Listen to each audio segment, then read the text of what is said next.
Hello buddies, ఎలా ఉన్నారు అందరూ? లాస్ట్ వీక్ వరకు వినాయకుడు మన అందరి వీధులను చాలా చాలా సందడి చేశాడు కదా. మేము కన్నయ్యని తీసుకొని మా దగ్గర ఉన్న వినాయకుని మండపానికి వెళ్ళాము.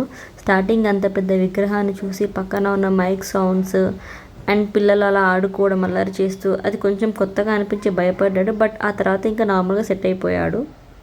ఆ తర్వాత అక్కడ పంచపాల అండ్ అందులో కుంకుమ చూసి కన్నయ్య అత్తయ్యకి నాకు తనకి పెడుతున్నాడు కుంకుమని.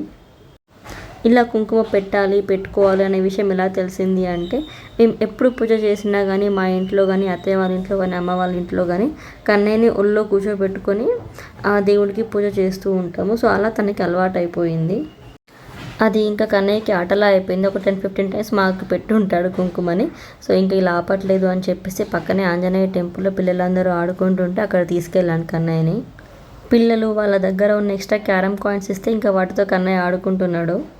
అక్కడ పిల్లలందరినీ చూస్తుంటే చిన్నప్పటి రోజులు గుర్తొచ్చాయి. స్కూల్ నుంచి రాగానే ఇంకా రాత్రి పూజ అయ్యేంతవరకు వినాయకుని దగ్గరే ఉండేవాళ్ళం చిన్నప్పుడు.